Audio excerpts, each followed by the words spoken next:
कार्य पत्रक 13 देखो, ये करवा दिया था पर चलो दोबारा दोहराई करते हैं इसकी। चित्रों के आधार पर सही शब्दों का वर्णन और तुलना कर पाना, ये दक्षता हासिल कर पाएंगे इस 13वें से। ठीक है, दिए गए चित्रों के सही नाम पर गोला करना है। तो ये चित्र किसका दिख रहा है? झूला ना, तो झूला पर गोला कर दिया। ठीक है, अब ये कह रहा है नीचे वाला क्या है? पौधा। तो जो सही है ना वो देखना है। ऊपर भी यही था, इसमें जू बड़ा कर दिया, ये गलत था। जू छोटा कर दिया, ये गलत है ना। तो जू बड़ा और ला, साथ में तो आपको ये शब्द देख करके नाम लिखने आ गए, और साथ में क्या आ गया इसके? गलतियां नहीं होगी, है ना। मात्राओं की गलतियों का पता लग रहा है। समझ में आई क्या बात है? फिर पौधा में कौन सा सही है? लास्ट वाला, पौधा। गलतियां दूर होगी है, ठीक है ना। अब नीचे देखो, आम। तो पहला तो आमा है, आमा थोड़ी होता है, आम होता है ना ये। और आगे गेंद है। फिर ये पंखा है ना, पंखा। सही कौन सा लिखा हुआ देख लो, पहला ही सही लिखा हुआ है। ठीक है, फिर है दिए गए चित्र को समझें और सही उत्तर पर सही का निशान लगाना है। तो ये खरगोश है, तो इसके आगे आप देखो, तेज दौड़ता है या धीरे चलता है? ये सही लगाया है। और ये मोर क्या है? नाचता है या गाता है? नाचता। फिर शेर क्या है? हाँ, दहाड़ना होता है शेर के लिए, ठीक है ना। और कुत्ता क्या है? पालतू है बेटा, ये गलत कर दिया। किसने किया? ये गलत कर दिया। कुत्ता पालतू होता है, ठीक है। और नीचे बच्चा क्या कर रहा है? तैर रहा है, दौड़ नहीं रहा हो, तैर रहा है, ये सही है। अब आओ अगला कार्य पत्रक 14। इसमें देखो दक्षता क्या मिलने वाली है? क्रिया शब्दों की पहचान कर पाओगे, है ना। तो देखो इधर नीचे दिए गए शब्दों में अनुस्वार, अनुस्वार क्या होता है? बिंदी। और अनुनासिक क्या होता है? चंद्र बिंदी, है ना। इनका चिन्ह लगाना है आपको। देखो तो ये चाँद, चाँद होता है या चांद? क्या आएगा? चंद्र बिंदु, यानी अनुनासिक, ठीक है। और गांव पर भी चंद्र बिंदु अनुनासिक आएगा। और ये है कंधा, कधा है ना, कधा, कधा। इस पर बिंदी लगा दिया, नाक से बोला जाए कंधा, तो इस पर आएगा अनुस्वार। फिर नीचे देखो, नीचे दिए गए शब्दों में से किन शब्दों में अनुनासिक यानी चंद्र बिंदु आएगा वो छांटना है, ठीक है। अब देखो 3 दे रखे हैं, सांप, अदर, दाव। तो इनमें किस किस पर आएगा चंद्र बिंदु?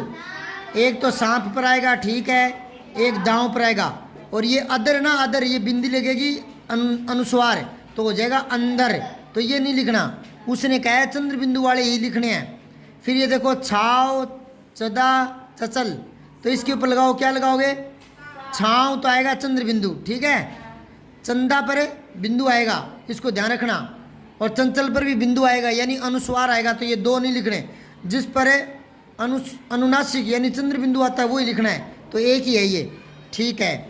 आगे देखो, नीचे दिए गए शब्दों में से किन शब्दों में अनुस्वार यानी बिंदु आएगा उनको छांट के लिखना है। तो तिरंगा, कंचन और आँख। तो इसमें आँख पर चंद्र बिंदु आएगा, ये नहीं लिखना, बाकी दोनों लिखने हैं, तिरंगा और कंचन, ठीक है, ये सही है। फिर चंदन पर बिंदु आएगा, समझाई बात है, तो चंदन लिखना है, ये सही नहीं लिखा, चंदन बिंदु आएगा। हंसना पर चंद्र बिंदु आता है तो ये नहीं लिखना, अलंकार पर बिंदु आता है तो ये लिखना है, ठीक है। इस पर चंद्र बिंदु आएगा और इस पर भी चंद्र बिंदु आएगा। और देखो नीचे दिए गए शब्दों में से सही शब्द चुनकर खाली स्थान भरो। तो इनमें से झंडे और झंडा, झंडा तो है एक और झंडे है बहुवचन में, जानते हो क्या एक वचन बहुवचन है? तो झंडा कितना होता है? एक। और झंडे बहुवचन है। तो में 3 रंग होते हैं, क्या लिखोगे? तो यहाँ बहुवचन तो नहीं लिखना था, लेकिन क्या है कि कारकों के हिसाब से भी शब्द के रूप बदल जाते हैं, कारकों के हिसाब से। जैसे मैं, मुझे, मुझको, मुझसे, मुझ पर, ऐसे होता है ना। तो उसी प्रकार ये कारक से हो गया। तो झंडे में 3 रंग होते हैं, समझाई बात है। और 3 वैसे भी बहुवचन है। गीता ने लाल रंग की फ्रॉक पहनी है। तो एक तो है बिंदु वाला और एक चंद्र बिंदु, यानी एक पर अनुस्वार है एक पर अनुनासिक है। हाँ, बिंदु वाला आएगा रंग, ठीक है। फिर है आंधी में लास्ट वाला आंधी चंद्र बिंदु आएगा। तेज आंधी में मेरी पतंग फट गई, तो आंधी में चंद्र बिंदु आता है। इनको याद रखना है दिमाग में, ठीक है। बार बार देखोगे ना तो ये याद रह जाएंगे, बिंदु किस पर है चंद्र बिंदु किस पर है। और रफ कॉपी पर इनको ये पूरा होने के बाद लिख कर दिखाओगे मुझे बार बार, प्रत्येक शब्द ये बिंदु और चंद्र बिंदु वाले 5-5 बार लिख कर दिखाओगे, समझ आ गई। कल चेक करूँगा, ये होमवर्क हो गया आपका, ठीक है। होमवर्क समझ में आ गया क्या है कल के लिए। और उसमें डायरी में भी लिखना, डायरी में भी, हाँ। फिर रीना के दांत मोती से चमकते हैं, तो दांत में चंद्र बिंदु आता है, ठीक है ना, ये सही है। अब है 5वां, देखो उचित, जो भी उचित लगे जो भी ठीक लगे, बिंदु या चंद्र बिंदु वो लगाना है। तो देखो पानी में हंस को देख संगीता हंस पड़ी। तो एक तो होता है हंस, पक्षी होता है, बहुत ही सुंदर होता है। एक हंस होता है हंसना, क्रिया, हंस पड़ी यानी हंसना। तो हंस पड़ी उस पर तो आएगा चंद्र बिंदु, और जो हंस पक्षी है उस पर आएगा बिंदु। बहुत ही सुंदर शब्द है ये, समझाई बात है। और बड़ी क्लास में आता है युग्म शब्द, अंतर स्पष्ट करो। हंस और हंस दोनों में अंतर स्पष्ट करो, ये आता है युग्म शब्द में, याद रखना इनको। फिर है अलकनंदा, ये नदी का नाम है।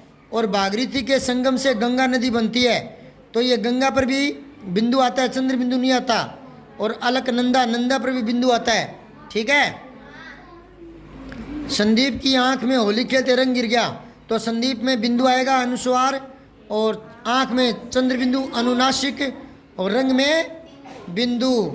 फिर है गै, सांप ने चिड़िया का अंडा चुरा लिया, तो सांप पर चंद्र बिंदु, अंडा पर बिंदु। ये बार बार लिखोगे तो दिमाग में बैठ जाएगा कि किस पर बिंदु आएगा किस पर चंद्र बिंदु। बाकी तो उच्चारण करने से पता लग जाता है, पर आप अभी छोटे बच्चे, उच्चारण से आपके समझ में आएगा नहीं। तो इनको 5, 7, 10 बार लिखो, तो ये वैसे ही आपका हाथ वैसे ही चलने लग जाएगा, पता लग जाएगा, ठीक है, कि गंगा पर बिंदी आती है, अपने आप पता लग जाएगा। सब्सक्राइब करके बेल आइकन जरूर दबाएं।